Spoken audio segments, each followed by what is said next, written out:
The Queen's Jewish Link presents the Jewish Living Podcast, the show that examines the many facets of Orthodox Jewish life.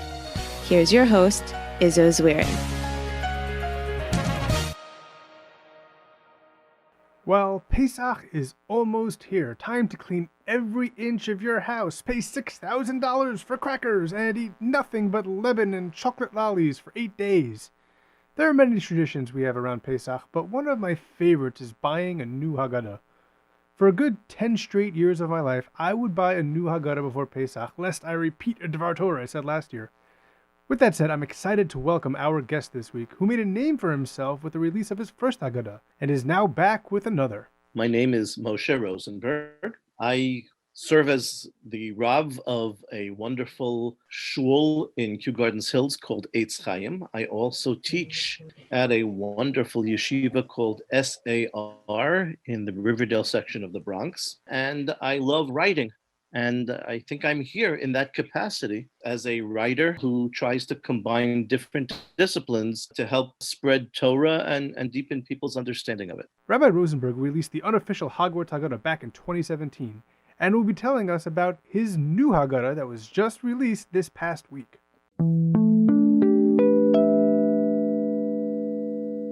So Rabbi Rosenberg, thank you so much for joining us. I will preempt this by saying that Rabbi Rosenberg is the Moreh D'Asra of the shul that I grew up in. You mentioned in the beginning, congregation Eitz Chaim of Kew Gardens Hills. I go very far back to my pre-bar mitzvah days with Rabbi Rosenberg. So I truly am honored to have him on the show and look forward to this discussion because we are talking about Rabbi Rosenberg's new Haggadah. This is Rabbi Rosenberg's second Haggadah, the superhero Haggadah.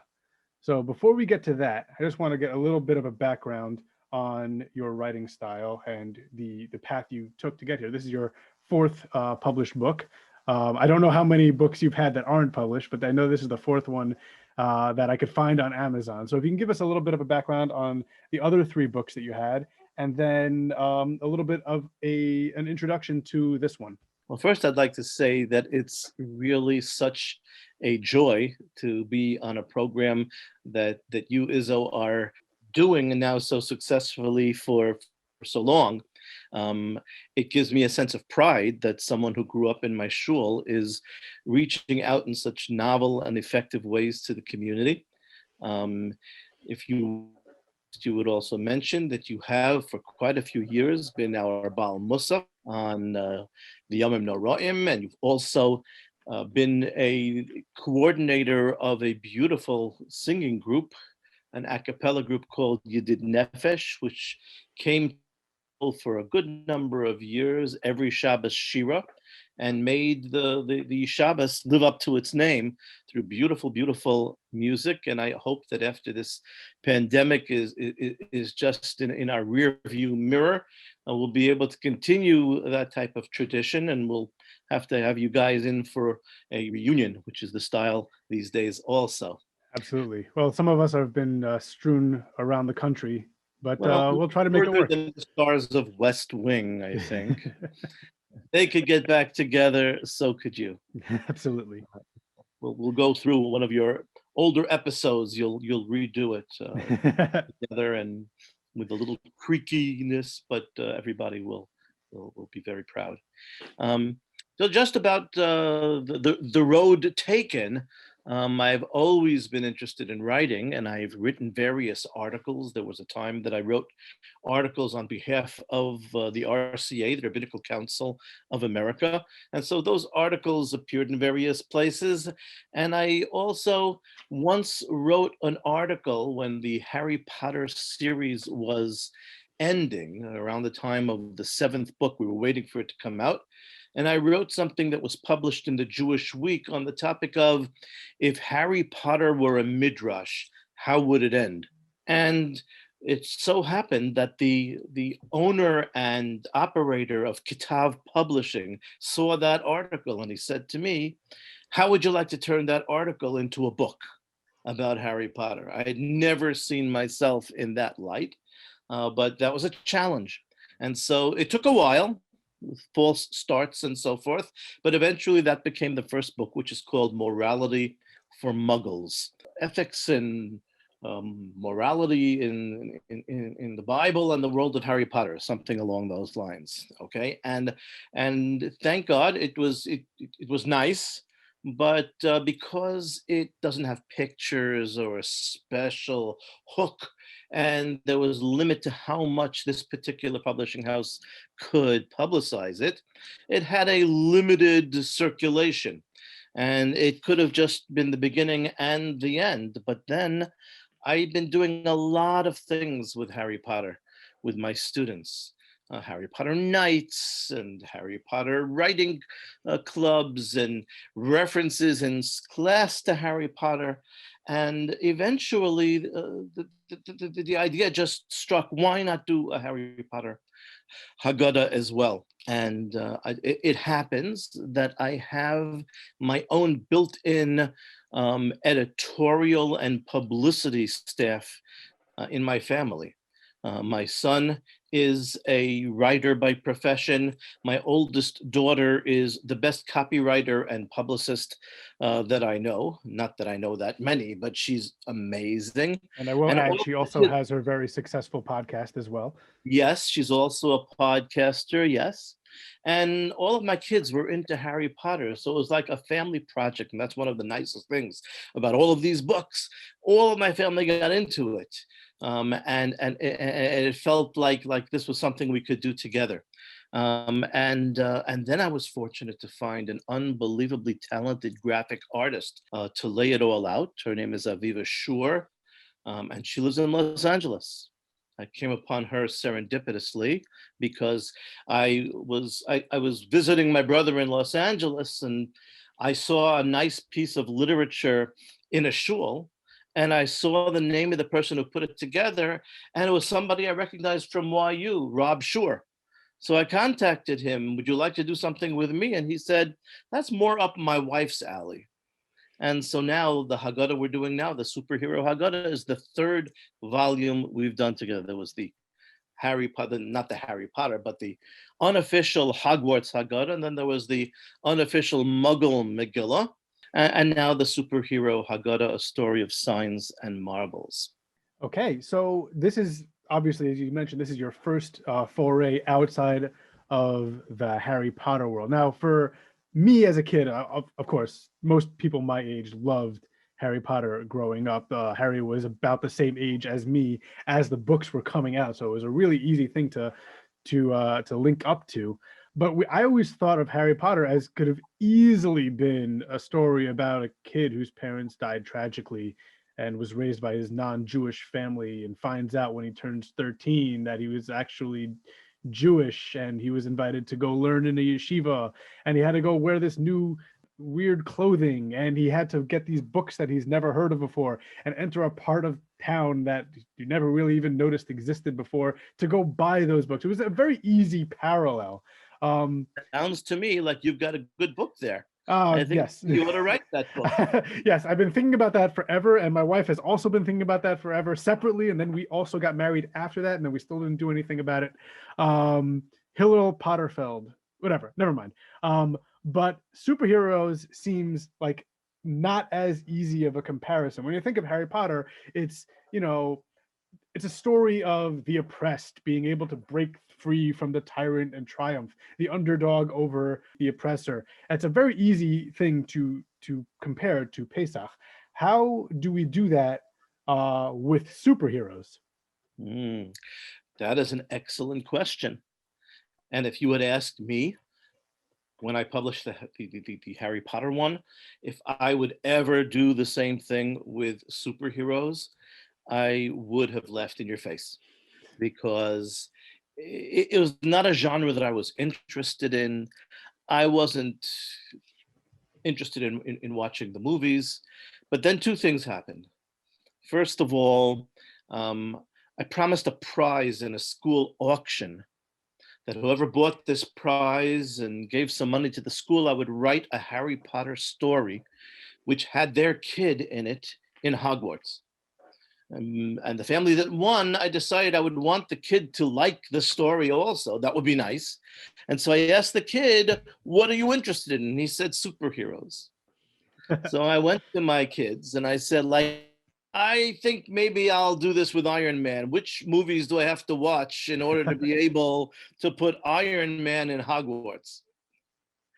And in the end, they told me which ones. I watched those, and the story ended up having Iron Man in Hogwarts and this kid. And of course, it took the one wizard who was supposed to be Jewish, according to J.K. Rowling, and it put him in the story. And there's some Jewish stuff in it. I think it was a pretty good story.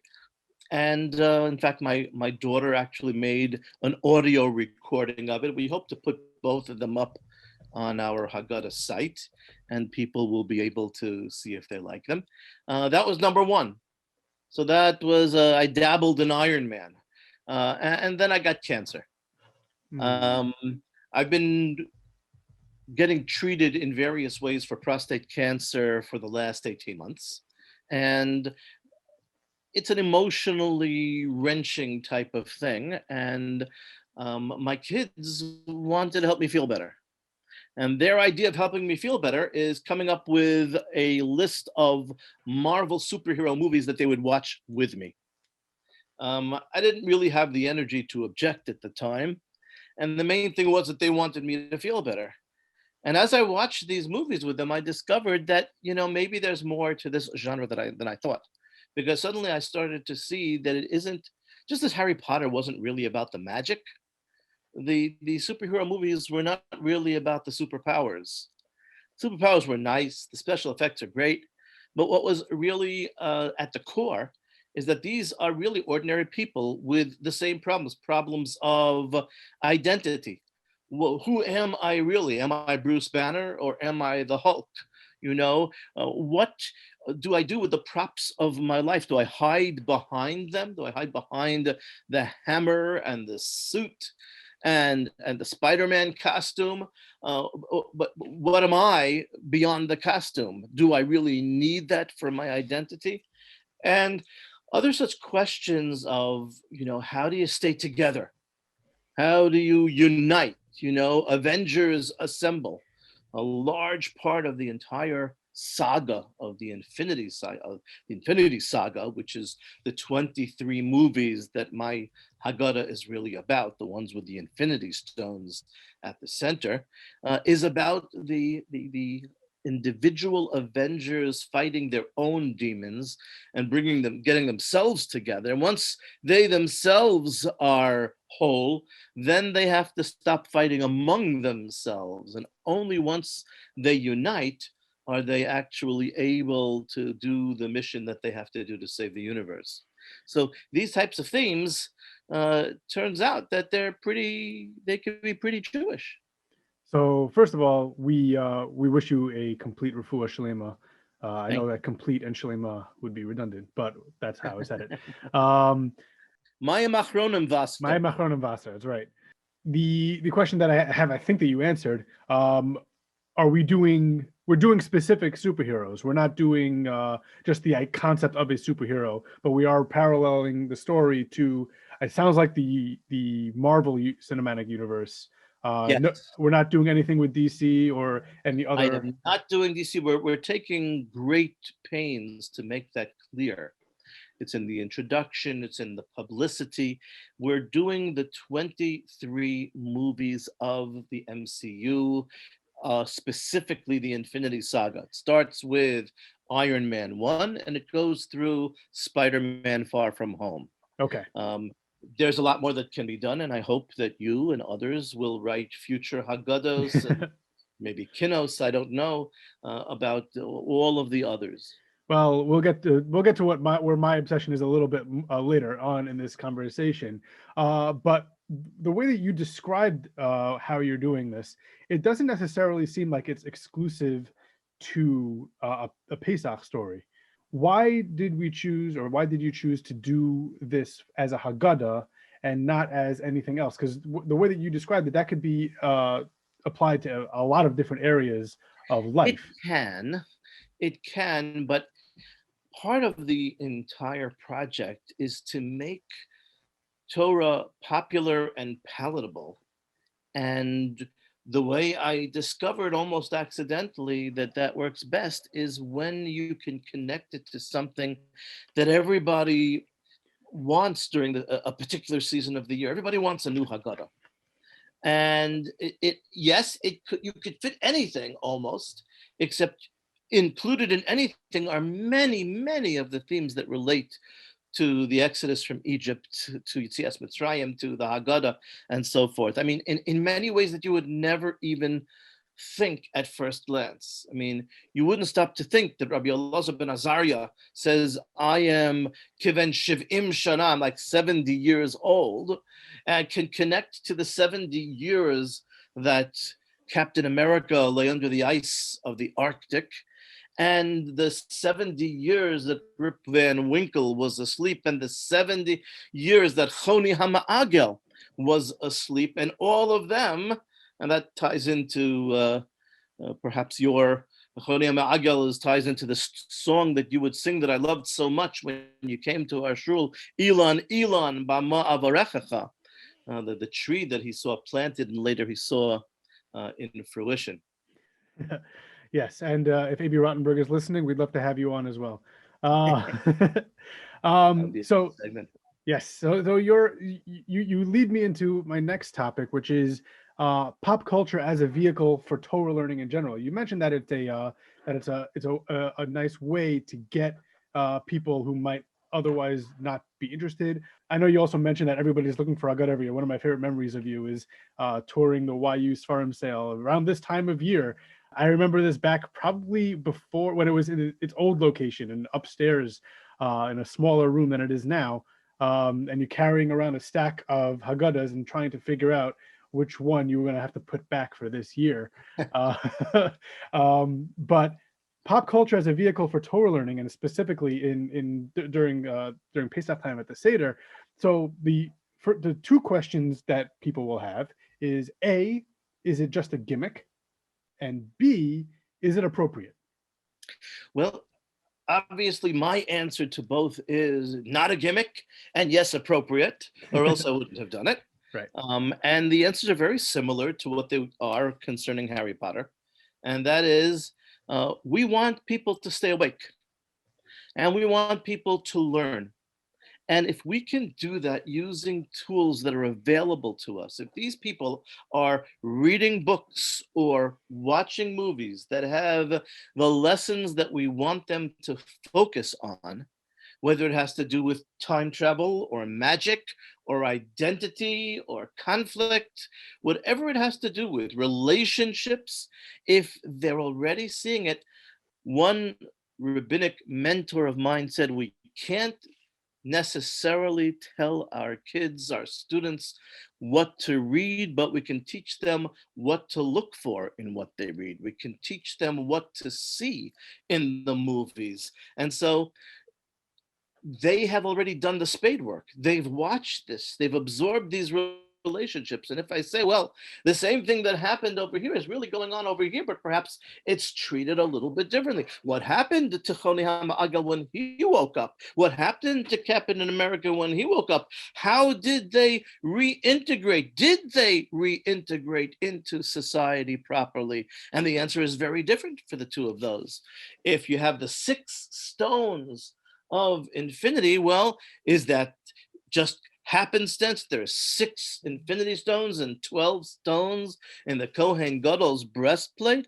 What does that say? How do you function? How do they function? How do you get a hold of them? You know, are they expensive? What do you pay for a stone like that? How do you deserve a stone like that? So they know half the story at least. So all you have to do is connect the dots, and the lessons that you want are so easy to impart. So again, perfect segue into my next topic, which is nerd culture in general. Now, there's a lot of different definitions of what nerd culture. The way I'm defining it for the purposes of this conversation is the in-depth analysis of some of these universe building. So we're talking about the MCU, which has a universe that they built. Harry Potter is a universe that J.K. Rowling has built. You can do it for a number of different. My personal favorite is the Pixar universe. When you're discussing that, so if I ever decide to follow in your footsteps, maybe I'll do a Pixar Haggadah. So in terms of the nerd culture, there are so many avenues that exist, whether it be books or TV shows or podcasts or YouTube channels that are solely devoted to the analysis of what would happen in these made up universes, what were the backstories that aren't there. And a lot of people have this notion of headcanon, like, oh, this is how I decided that this person came to be, that this event came to happen, even though it's not written anywhere or produced anywhere. And everybody have their own theories about how things came to be. And it gets me to think, and honestly, the first person that I saw that brought this type of culture to Judaism was Rav Mati Berger, who did it with the Matrix, and he was known forever as the Matrix Rabbi. And you are known, at least when I describe who you are to people, of Rabbi Moshe Rosenberg. Oh yeah, he's a Harry Potter rabbi. Well, now you can be also the superhero rabbi. But I think that the Harry Potter rabbi is entitled to a better menu, at least, than the Matrix rabbi. I don't have to eat some sort of sludge. I get to eat what they served at feasts in Harry Potter. That's true, and you don't have to take a pill in order to do it. Exactly. The question that I have is that there's so many things, and there's so much time spent dissecting these universes. It's almost about the same amount of time that a yeshiva student would sit in with his chavrusa and dissecting Tanakh and dissecting the Gemara. Is it a problem that we're spending this much time devoted to these types of things with the same fervor that maybe we should be spending, devoted to Talmud Torah? To quote the Lone Ranger's sidekick Tonto, what you mean we, white man? We, meaning we in general as Klal Yisrael. Like if we are devoting time to these types of things. I have to draw my own lines, and I think everybody does. And everybody has to justify the time that they take from the limited time they have on Earth, and how are they spending it? So for me, I am not well versed in the comic universe of Marvel or any other comic universe. So basically, my comic familiarity runs out when you pass a few Archie comics and some Richie Rich. I was never a comic book fiend. What I needed for this Haggadah was a certain amount of fluency, that what I would say would make sense. And I know where I can look things up. You can Google anything. I just recently was Googling the history of Captain America's shield, because I deal with some of the symbolism of the shield and breaking the shield and yachats of the matzah and so forth. So yes, I know where to look, but at a certain point, I say enough. Dayenu, you might say. Dayenu, that I will not go further. I don't have an interest in going further. I've done what I see as my job, what my contribution can be. I'm acceptable to those who want to learn Torah and those who want to connect it to this particular area of literature. I think it's wonderful that Jews contributed so much. I love the cameos. But I'm using this in a more instrumental sort of way. I certainly enjoy it, but it's not something where, even Harry Potter, I am not as interested in all of the details and the fan fiction and the merchandise and the exhibits and the stores and the amusement park rides and so forth. That doesn't do it for me. I carve out the corner of each universe that appeals to me, and that's where my contribution is. And hopefully that also conserves some of my time for other projects in life as well. So if I were to ask you, you mentioned the Jewish character in Harry Potter, Anthony Goldstein.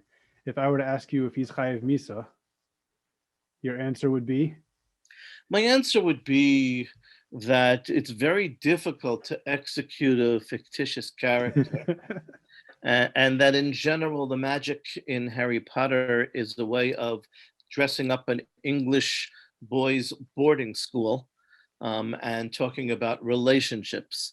Everything else is a way of exploring that in a fun way. Okay, so we're almost running out of time. Rabbi Rosenberg, where can people purchase the Superhero Haggadah? And if they want to purchase any of your previous work? So you can certainly get all of these on Amazon. I mentioned the names before: the Unofficial Hogwarts Haggadah, Morality for Muggles, the Unofficial Muggle Megillah.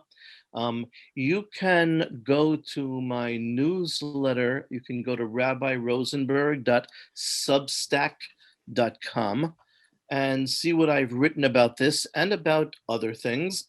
And in the recent newsletter, I give a link where you can sign up on a Google form that will notify you when the Superhero Haggadah hits Amazon.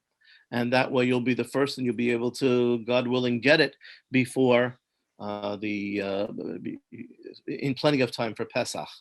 One of the things that I'm most thrilled about is that I have a student. I taught him in 5th grade. Now he's a 7th grader. And he excels in drawing superheroes. Yeah. And so in addition to Aviva's beautiful layout and artwork, we will be having the artwork of a student, Very nice. along with questions and answers for students that I've had before as well. Is there anywhere else we can find you, social media? If there's a YU Torah link that you might want to drop? Well, the Harry Potter Haggadah has a Facebook page, so you can find it there. What is the Facebook page? I think it's HP Haggadah, if I'm not mistaken. Okay. And you can also find me at that newsletter, Rabbi Rosenberg.substack.com. And I think those are the best ways of reaching me. Okay, and of course, we will link to all of these in the show notes and on our social media pages for anybody who is not currently near a computer to remember those websites and Facebook pages. Is there anything else, Rabbi Rosenberg, you'd like to share with us? I would just like to say that being interviewed by somebody who grew up in Eitz Chaim has long been a dream of mine, and now I can check that one off. And that I think that writing, certainly in my case, and perhaps many other people, is wonderful therapy during this time. I know it's helped me in my illness. I've been trying now to venture out of my comfort zone and write what it's like for a rabbi to have cancer during the period of COVID. And in other words, write the book that I needed when I first got sick but couldn't find. And so if that progresses, perhaps you'll have me on again. Absolutely. We look forward to it. Rabbi Rosenberg, thank you so much for joining us this week. And we look forward to reading whatever comes out next year too. Thank you very much.